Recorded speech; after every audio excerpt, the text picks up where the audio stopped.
Welcome to this journey through one of the most disturbing cases recorded in New Orleans history.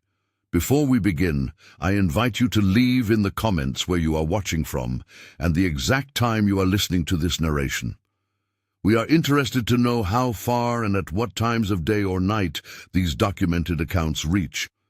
In 1844, New Orleans was a city of contradictions. The cobblestone streets of the French Quarter echoed with the sounds of commerce and human suffering in equal measure. Among the grand mansions that lined Royal Street stood the Beaumont residence, a three-story Creole townhouse with ornate ironwork balconies and shuttered windows that seemed to watch the street below. It was here, in the sweltering heat of a Louisiana summer, that a mystery would unfold that would haunt investigators for generations to come. The Beaumont family had owned the property for 37 years, having purchased it from a Spanish merchant who fled the city during the yellow fever epidemic of 1807. Henri Beaumont, a cotton broker of considerable wealth, lived there with his wife Celeste and their two adult children, Marie-Claire and Philippe. The household also included 17 enslaved individuals who worked both in the main house and the family's warehouse operations near the Mississippi River docks. Among these enslaved people was a man named Silas Walker, though his original name had been lost to the brutality of the slave trade decades earlier. Walker had been with the Beaumont family for 12 years, purchased at the age of 26 from a plantation upriver that had fallen into bankruptcy. He was described in the household ledgers as an intelligent man who could read and write, skills that made him valuable as a trusted overseer of the other enslaved workers. Standing just over 6 feet tall with graying hair at his temples, Walker commanded respect among both the enslaved community and, to some degree, his owners. The mystery began on the morning of July 15, 1844, when Marie-Claire Beaumont descended the servants' staircase to find the kitchen empty. This was unusual, as the morning meal preparation typically began before dawn, supervised by Walker himself. The massive cast-iron stove remained cold, the bread that should have been rising sat untouched in its bowls, and the coffee pot that normally filled the morning air with its rich aroma sat empty on its shelf. Marie-Claire, 23 years old and known for her methodical nature, made note of each detail as she moved through the kitchen. The wooden table that dominated the center of the room showed no signs of the usual morning preparations. More troubling still, the door leading to the servants' quarters hung slightly ajar, something Walker would never have allowed due to his strict adherence to the household security protocols. When she pushed open the door to investigate further, Marie-Claire found the first indication that something had gone terribly wrong. Walker's small room, barely 8 feet square and located directly adjacent to the kitchen, appeared undisturbed at first glance. His single bed was made with military precision, his few personal possessions arranged on a small wooden shelf exactly as they had been the evening before. However, his work clothes, which he meticulously hung on a peg each night, were missing. More disturbing was the discovery of a small, leather-bound journal hidden beneath his thin mattress. Marie-Claire had been unaware that Walker could write, let alone that he had been keeping detailed records of daily life in the Beaumont household. The journal, which she quickly concealed before alerting the rest of the family, contained entries dating back nearly 3 years. The writing was careful and deliberate, suggesting someone who had taught himself to read and write with considerable effort. The entries began innocuously enough, documenting weather patterns, the arrival and departure of family guests, and the daily routines of the household. However, as Marie-Claire read deeper into the journal during stolen moments throughout that first day, the entries revealed an increasingly detailed surveillance operation. Walker had been recording the private conversations of the Beaumont family members, their business dealings, their personal relationships, and their most intimate secrets. One entry, dated just 5 days before his disappearance, read, "Master Henri received another letter from the man in Charleston. They spoke in hushed tones in the library until past midnight. The same wooden crate that arrived last month was moved to the cellar storage room. No one is to speak of it, but I have seen similar crates before during my time on the Marchand plantation upriver." The reference to the Marchand plantation was significant. Records from the New Orleans slave market indicated that Walker had indeed been sold from that property following the death of its owner, Jean-Baptiste Marchand, in 1832. The circumstances surrounding Marchand's death had been the subject of considerable speculation at the time, as he had been found in his study with no apparent cause of death, surrounded by scattered papers and overturned furniture. As news of Walker's disappearance spread through the household, other enslaved workers began to share information they had previously kept to themselves. Sarah Dubois, a woman in her 40s who worked as the family's seamstress, revealed that Walker had been asking unusual questions about the layout of the house, particularly about rooms that had been sealed off following the death of Henry's father 5 years earlier. According to Sarah's testimony, which was later recorded in a statement she gave to a local constable, Walker had been particularly interested in a basement storage area that had been walled off after the elder Beaumont's funeral. The official explanation given to the household staff was that the room had suffered water damage and posed a structural risk. However, Walker had noticed that despite the supposed water damage, no repairs had ever been undertaken, and the family had gone to considerable expense to have the room sealed with brick and mortar, rather than simply boarding it up temporarily. The investigation into Walker's disappearance was handled by Constable Thomas Laroche, a man whose experience with such matters was limited, but whose attention to detail would prove crucial to understanding the events that followed.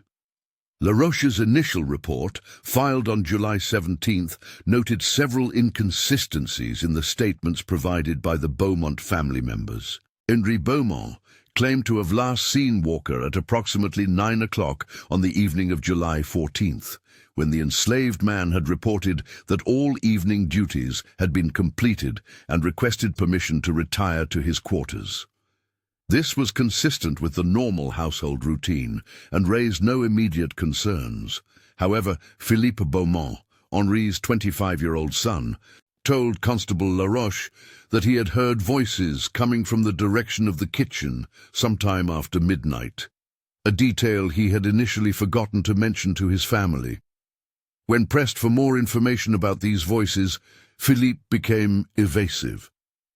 He claimed that he had been reading in his room and had heard what sounded like a conversation, but could not make out specific words or identify the speakers. He also mentioned that he had heard the sound of the rear door opening and closing, followed by footsteps in the courtyard. However, when asked why he had not investigated these sounds or reported them immediately, Philippe stated that he had assumed Walker was securing the property for the night, as was his custom. Celeste Beaumont provided the most detailed account of the evening's events, though her statement would later prove to contain several significant contradictions. She told Constable Laroche that she had retired to her room at approximately 8:30 and had remained there until morning. However, she also mentioned that she had been awakened sometime during the night by what she described as unusual sounds coming from below her bedroom, which was located directly above the kitchen area. According to her statement, these sounds included what appeared to be furniture being moved, followed by a period of silence, and then what she characterized as muffled conversation. Like her son, Celeste claimed that she had not investigated these disturbances because she assumed they were related to Walker's normal duties. However, the household staff later confirmed that Walker's evening responsibilities never included moving furniture or conducting extended conversations with anyone, the most significant discovery came 3 days after Walker's disappearance, when workers attempting to repair a section of damaged flooring in the kitchen made an unexpected finding. Beneath the wide plank wooden floors, they discovered a space that appeared to have been deliberately concealed. The area, roughly 4 feet square and 2 feet deep, contained several items that immediately drew Constable Laroche's attention. Among these items was a second journal, different from the one Marie-Claire had found in Walker's room. This journal was older and appeared to have been written by multiple people over several years. The handwriting styles varied significantly, and the entries were not arranged chronologically. Some entries were written in French, others in English, and several appeared to be in a language that local scholars could not immediately identify. One entry, written in what appeared to be Walker's careful script, was dated 3 months before his disappearance. "I have found the others. They kept records too. The room below the sealed chamber contains more than anyone knows. Master Henri is not the first in this family to keep such secrets, and the practice extends beyond what I had imagined. The connections to Charleston, to Mobile, and to plantations throughout the region suggest an organization that has operated for many years." The reference to the others was particularly troubling. Further examination of the hidden space revealed additional items that suggested Walker had not been working alone in his investigation of the Beaumont family. There were letters written in different hands, detailed maps of the New Orleans waterfront, showing specific buildings and docks, and what appeared to be a coded system for recording information about the movement of people and goods. One map, drawn on expensive paper and executed with professional precision, showed the layout of several prominent houses in the French Quarter, including the Beaumont residence. Each building was marked with symbols whose meaning was not immediately clear, but which appeared to categorize the properties according to some unknown system. The Beaumont house was marked with a symbol that appeared on only 3 other buildings, all of which were owned by families with extensive plantation holdings and significant involvement in the slave trade. Constable Laroche's investigation expanded to include inquiries about these other marked properties. What he discovered was a pattern of unexplained disappearances that stretched back over several years. At each of the marked locations, trusted enslaved workers had vanished without explanation, leaving behind no trace of their whereabouts or intentions.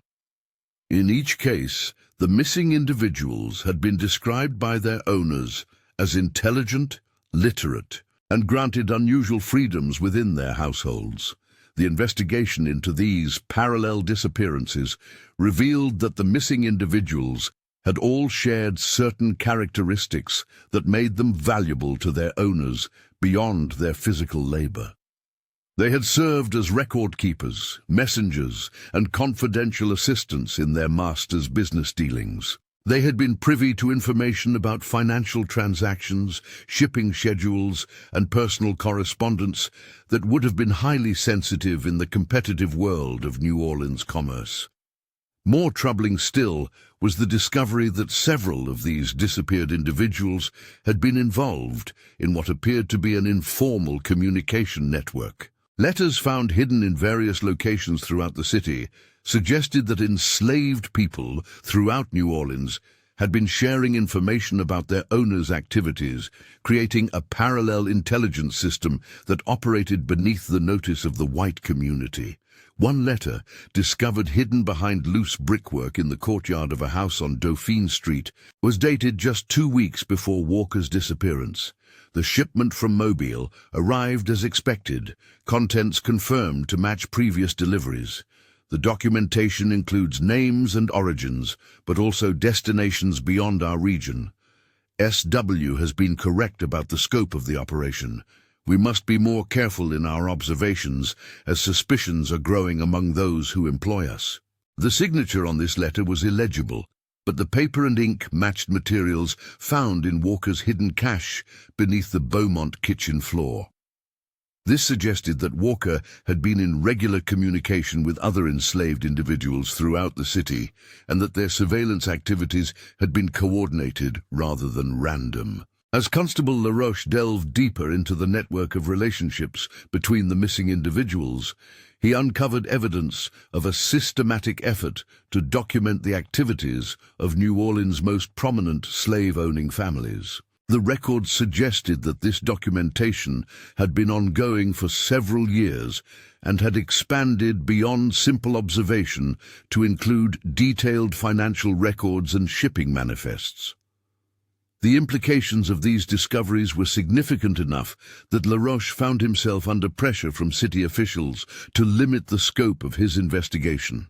On August 2nd, 1844, he received written instructions from the mayor's office directing him to focus his efforts solely on locating Walker and to cease his inquiries into the activities of other prominent families.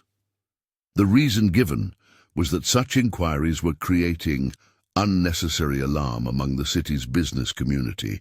However, LaRoche continued his investigation in an unofficial capacity, driven by his growing understanding that Walker's disappearance was connected to something far more extensive than a simple case of an enslaved person attempting to escape. His private notes, which were discovered years later among his personal papers, revealed that he had uncovered evidence of a sophisticated intelligence operation that had implications extending far beyond New Orleans. According to these notes, the documents found in Walker's cache included detailed records of ship movements between New Orleans and various Caribbean islands, particularly Cuba and Jamaica. These records showed patterns of trade that did not match the official manifests filed with port authorities. Ships that officially carried only sugar, coffee, and other legitimate cargo appeared to be transporting additional materials whose nature was carefully concealed. More significantly, the records suggested that certain prominent New Orleans families were involved in activities that extended beyond their officially documented business interests. The Beaumont family's cotton trading operation, for example, appeared to serve as a cover for more complex financial arrangements that involved properties throughout the Caribbean and payments to individuals whose identities were carefully obscured in the documentation. One document found in Walker's cache was particularly revealing. It appeared to be a copy of a letter from Henri Beaumont to a contact in Havana, dated 6 months before Walker's disappearance. The arrangements discussed during your recent visit have been finalized. The property transfers will proceed as scheduled, with documentation to be provided through the usual channels. The individuals you specified have been identified and will be available for transport on the dates indicated. Payment should be forwarded to the Charleston account as previously arranged.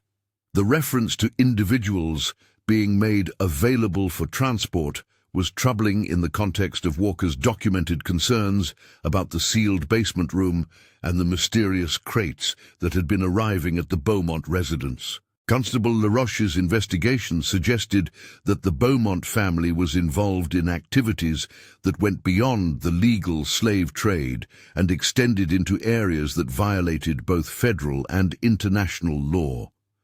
The breakthrough in understanding Walker's disappearance came through an unexpected source. In late August 1844, a ship captain named Robert Dumont approached Constable LaRoche with information that would fundamentally change the direction of the investigation. Dumont, who operated a small cargo vessel that ran regular routes between New Orleans and Mobile, had been approached by Walker 3 weeks before the enslaved man's disappearance. According to Dumont's account, Walker had sought him out at a tavern near the docks and had offered to pay for passage to Mobile in exchange for information about shipping schedules and cargo manifests. Walker had been particularly interested in vessels that made regular runs to Caribbean ports, and he had asked detailed questions about the procedures for inspecting cargo and documenting passengers. Dumont had been suspicious of Walker's inquiries and had initially refused to provide any information.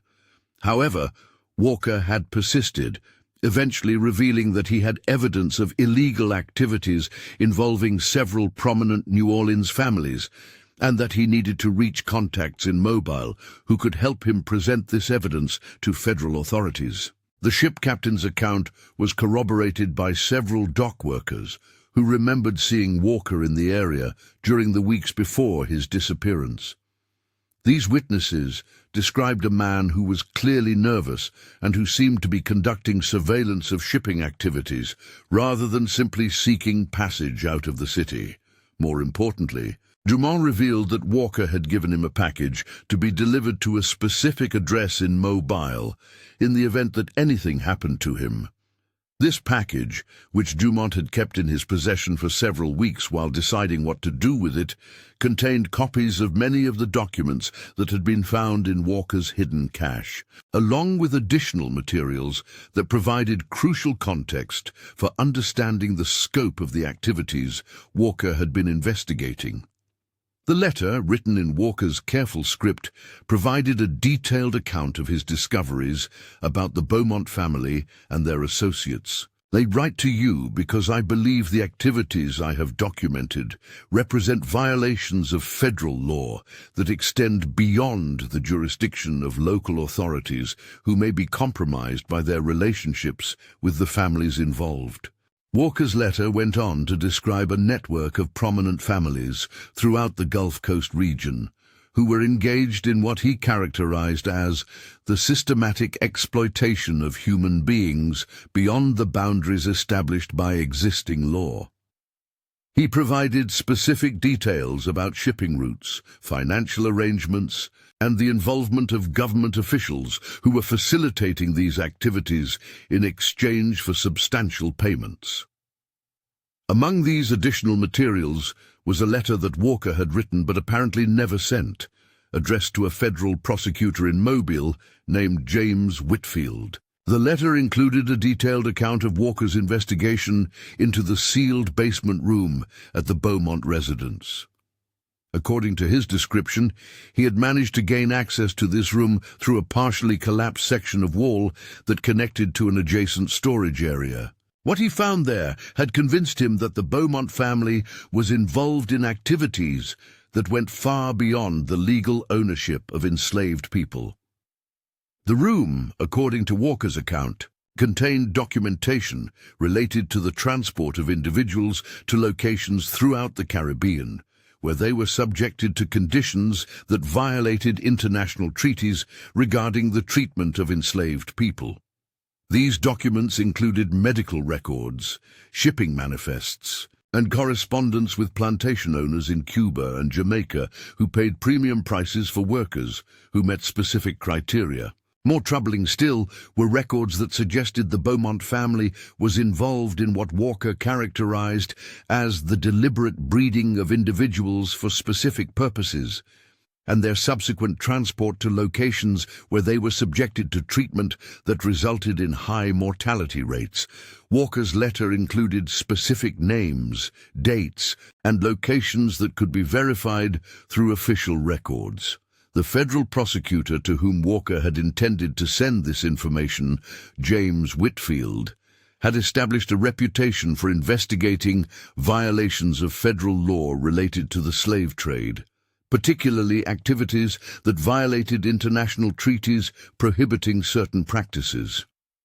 However, Walker's letter never reached Whitfield, and the evidence Walker had gathered remained hidden until Captain Dumont's decision to come forward with the package Walker had entrusted to him. Constable LaRoche's examination of this additional evidence confirmed his growing suspicion that Walker's disappearance was not a simple case of escape, but rather the result of his investigation into activities that posed a significant threat to powerful interests. The documentation Walker had gathered provided evidence of systematic violations of federal law that involved prominent families throughout the region and extended to government officials at various levels. However, Laroche's efforts to pursue this investigation were met with increasing resistance from city officials. On September 10th, 1844, he was summoned to a meeting with Mayor William Frere and several prominent business leaders, including Henri Beaumont himself. During this meeting, Laroche was informed that his investigation was being terminated and that all evidence related to the case was to be turned over to federal authorities who would handle the matter from that point forward. The federal authorities who took over the case were officials whose primary responsibility was maintaining the stability of commerce in the region rather than investigating violations of federal law. The evidence that Walker had gathered was classified as sensitive material related to national security, and access to it was restricted to individuals who had been specifically authorized by federal officials in Washington. Constable Laroche was reassigned to other duties and was instructed not to discuss the Walker case with anyone outside of official channels. The Beaumont family continued to operate their business as before, and no charges were ever filed in connection with Walker's disappearance or the activities he had documented. The case was officially closed in October 1844 with the notation that Walker had likely escaped and that no evidence of criminal activity had been found. However, the truth about Walker's fate and the activities he had uncovered would eventually emerge through a series of discoveries that occurred over the following decades. In 1859, during renovation work on the Beaumont residence, workers discovered additional hidden spaces that contained evidence confirming many of Walker's allegations. These discoveries led to a renewed investigation that revealed the full scope of the activities Walker had documented. The 1859 investigation, conducted by federal authorities with greater independence from local interests, uncovered evidence that the Beaumont family had been part of a network that extended throughout the Gulf Coast region and included government officials at the state and federal level. This network had engaged in activities that violated multiple federal laws and international treaties, generating substantial profits for the families involved while subjecting countless individuals to treatment that resulted in suffering and death on a scale that had previously been unimaginable. The sealed basement room that Walker had investigated was found to contain the remains of several individuals, along with documentation that provided evidence of medical experimentation and other activities that violated fundamental principles of human dignity. The discovery of these remains led to criminal charges against several members of the Beaumont family and their associates, though many of the individuals involved had died or fled the region by the time the investigation was completed. Walker's own fate was finally determined through evidence found in the 1859 investigation. Documentation discovered in the basement room indicated that he had been murdered on the night of July 14, 1844, after confronting Henri Beaumont with evidence of the family's activities. His body had been disposed of in a manner that left no trace, and the family had continued their activities as if nothing had occurred. The documentation also revealed that Walker had not been working alone in his investigation. He had been part of a network of enslaved individuals throughout the region who had been gathering evidence of illegal activities for several years. Many of these individuals had met similar fates when their investigations threatened the interests of the families who owned them. The 1859 investigation led to the prosecution of several prominent families and the exposure of a network of corruption that extended to government officials at multiple levels. However, the full extent of the activities that Walker had uncovered was never made public, as federal authorities determined that complete disclosure would damage diplomatic relationships with foreign governments and threaten the stability of commerce in the region. The records of the 1859 investigation were classified and stored in federal archives where they remained inaccessible to the public for more than a century. When these records were finally declassified in the 1960s, they revealed the full scope of Walker's discoveries and confirmed that his investigation had uncovered one of the most extensive networks of illegal activity in the history of the antebellum South. Walker's journal, which had been preserved as evidence in the federal investigation, provided a detailed account of a man who had risked everything to expose activities that violated fundamental principles of human dignity. His careful documentation and courageous investigation had ultimately led to the prosecution of those responsible. Though justice came too late for Walker himself and for the countless individuals who had suffered as a result of the activities he had worked to expose. The legacy of Walker's investigation extended far beyond the specific case of the Beaumont family. The evidence he gathered contributed to federal efforts to combat illegal activities related to the slave trade and helped to establish precedents for federal intervention in cases where local authorities were unable or unwilling to enforce federal law. The basement room that had been the focus of Walker's investigation was eventually sealed permanently, and the Beaumont residence was sold to a family that had no connection to the previous owner's activities. However, workers who participated in the renovation of the property reported that they continued to hear unexplained sounds coming from the sealed areas, sounds that they described as similar to those mentioned in the original 1844 investigation. The case of Silas Walker remains one of the most thoroughly documented examples of the courage required to expose systematic violations of human dignity in the antebellum South. His investigation revealed the extent to which prominent families were willing to go to protect their illegal activities, and the degree to which government officials were compromised by their relationships with these families. The documentation that Walker gathered during his investigation provided crucial evidence for understanding the full scope of illegal activities that extended throughout the Gulf Coast region during the 1840s. His work contributed to federal efforts to combat these activities and helped to establish precedents for federal intervention in cases where local authorities were unable or unwilling to enforce federal law. In 1867, 3 years after the end of the Civil War, a memorial was erected in New Orleans to honor the memory of enslaved individuals who had died while working to expose illegal activities during the antebellum period. Walker's name was included among those honored, though the specific details of his investigation were not made public at the time due to the classified nature of the federal investigation that had resulted from his work. The memorial inscription read simply, "In memory of those who gave their lives in the pursuit of justice and the exposure of systematic violations of human dignity."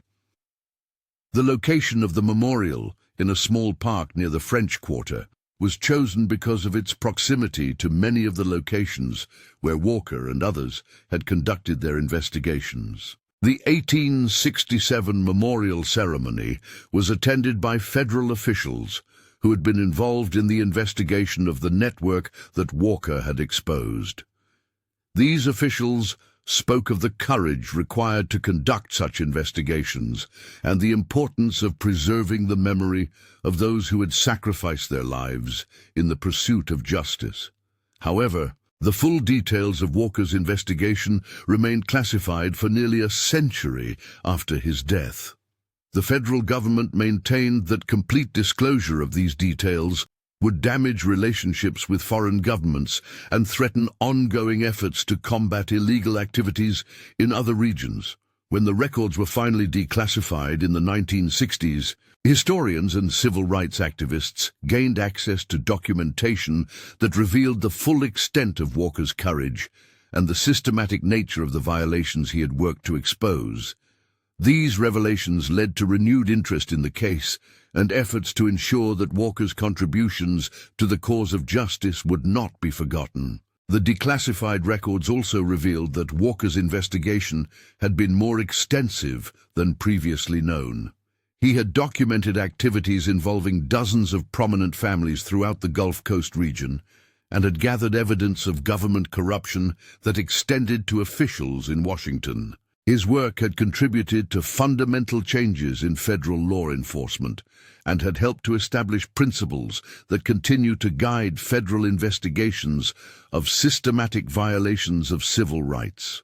Today, the building that once housed the Beaumont residence serves as a museum dedicated to documenting the history of resistance to systematic oppression during the antebellum period. The basement room that was the focus of Walker's investigation has been preserved as a memorial to those who suffered as a result of the activities conducted there. Visitors to the museum can examine copies of Walker's journals and other documentation from his investigation.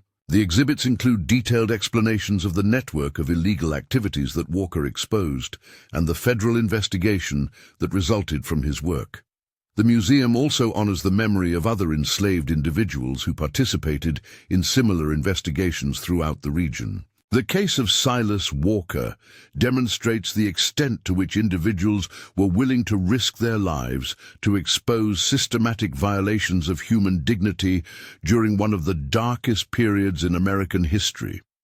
His investigation revealed the courage required to confront powerful interests and the importance of preserving documentation that can serve as evidence of historical injustices. The documentation that Walker gathered during his investigation continues to serve as crucial evidence for historians studying the antebellum period. His careful records provide insight into the systematic nature of illegal activities and the extent to which these activities were protected by government corruption and local indifference. The federal investigation that resulted from Walker's work established important precedents for federal intervention in cases involving systematic violations of civil rights. These precedents continue to guide federal law enforcement efforts today and serve as reminders of the importance of protecting individuals who risk their lives to expose illegal activities. The memorial to Walker and others who participated in similar investigations serves as a reminder that the struggle for justice has always required individuals willing to sacrifice their personal safety for the greater good. Their courage and dedication help to expose activities that might otherwise have continued indefinitely, and their contributions to the cause of justice should not be forgotten.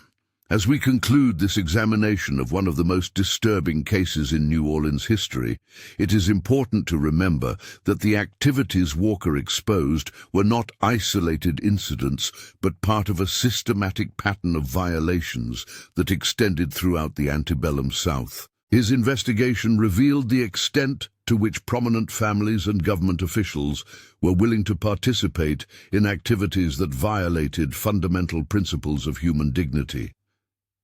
The courage demonstrated by Walker and others who participated in similar investigations serves as an inspiration for those who continue to work for justice today. Their willingness to risk everything to expose systematic violations of human rights demonstrates the importance of individual action in confronting institutional injustice.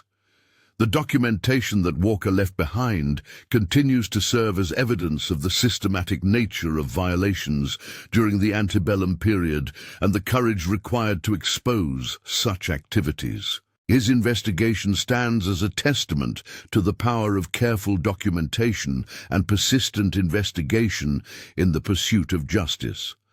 The case of Silas Walker reminds us that the struggle for human dignity has always required individuals willing to risk their lives to expose systematic violations of fundamental rights. His investigation revealed the extent to which powerful interests were willing to go to protect illegal activities and the importance of federal intervention when local authorities are unable or unwilling to enforce the law. Today, more than 180 years after Walker's disappearance, his investigation continues to serve as evidence of the courage required to confront systematic injustice. The documentation he gathered provides crucial insight into one of the darkest periods in American history and serves as a reminder of the importance of preserving evidence of historical injustices for future generations.